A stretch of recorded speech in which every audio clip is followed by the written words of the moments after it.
Good morning, everyone, and welcome back to my channel. It is bright and early at 5 a.m. on Wednesday, August 20th. I am currently 5 days post 5-day transfer. This is my second frozen embryo transfer.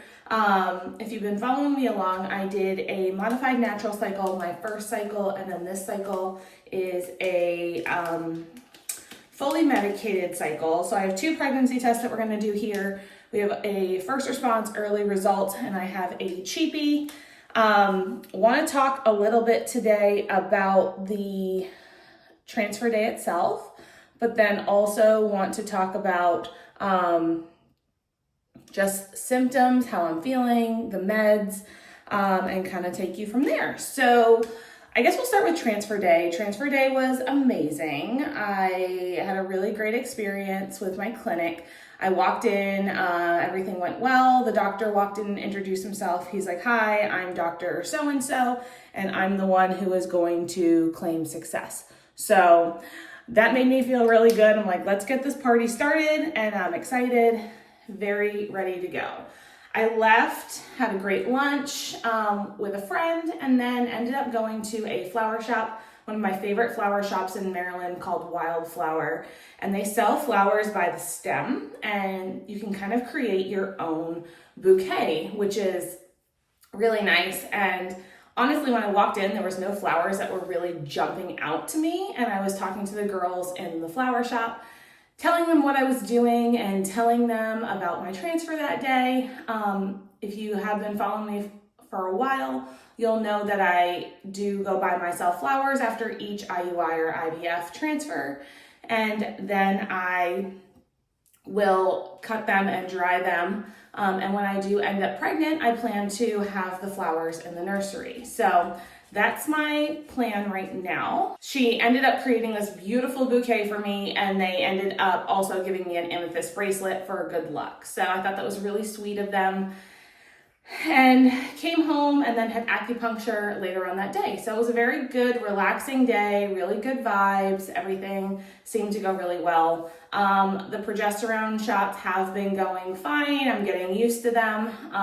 One thing I will say though with the medication, it's always so hard to tell like what's an early pregnancy symptom and what is not, or what is just the hormones and the progesterone that you're taking, because they can also mimic pregnancy symptoms. So on day 3, I had quite a bit of cramping. I haven't had any implantation bleeding or anything like that, but day 3, I had a lot of cramping. My basal body temperature has been elevated. My resting heart rate has been elevated. I've just been really taking it easy with workouts, doing some yoga and walking. Today I'll probably do some like light legs, or some light lifting, and walk or ride the bike. So that's kind of my plan right now. I did take a test yesterday. I got a few messages asking me for an update, and I did take a test yesterday, which was day 4, and I'm going to insert a picture of that test now.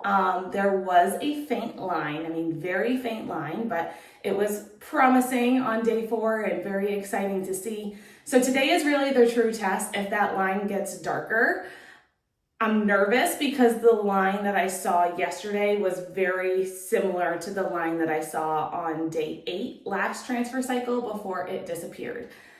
So fingers crossed that it does get darker today.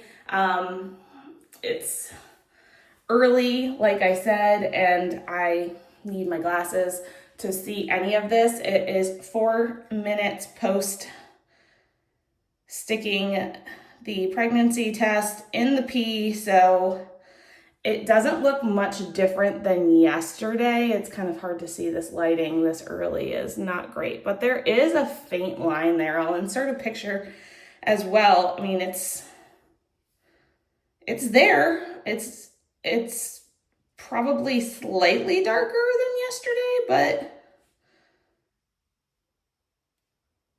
I don't know. It's nice that I can see a line now where I didn't see a line at all, really, for most of my other transfers or IUIs or things like that. This is promising. I was a little bit afraid yesterday that the faint line was a fluke or it might be an indent line. I am more convinced today that this is an actual line, and your HCG is supposed to double every 48 hours. So the fact that it's not that different than yesterday and it's only day 5, I still feel like we're trending in the right direction, and it is definitely a relief to see this versus a like stark white next to it or squinting. I mean, I'm not really even squinting here and I can see it. I'm blind as a bat. So like I said, once I put my glasses on, it's like clear as day that it's there. So I don't know. I'm so hopeful that maybe tomorrow it's going to keep getting darker. And it has only been 5 minutes since we started this video, so it could continue to get a little bit darker as it dries. And I think I'm seeing a little bit of a line on the cheapies. So the cheapies will only detect, I'll insert a picture here later once it dries, but the cheapies will only detect a higher level of HCG, and there was nothing on the cheapie yesterday. So I feel like we're trending in the right direction. I think it's too early to say that I'm officially pregnant and I'm feeling confident about this cycle, but I'm so hopeful that this is actually going to be the one. And I've had really good vibes this whole time. And today I'm meeting with my management team to discuss potential opportunities at work going into next year, which would put me back on a Monday through Friday schedule. So that makes childcare so much easier, and I'm just hopeful that I get some good news all around today. But this is a good sign. I'm feeling very excited, and it's more than a line than I've ever had. So stay tuned for tomorrow's update. Don't mind the Hot Mess Express. I'm getting ready to take the dog for a walk, and it's super early. I literally just rolled out of bed. But thank you guys for watching and being so invested in my journey, and I will keep you guys updated tomorrow. Bye.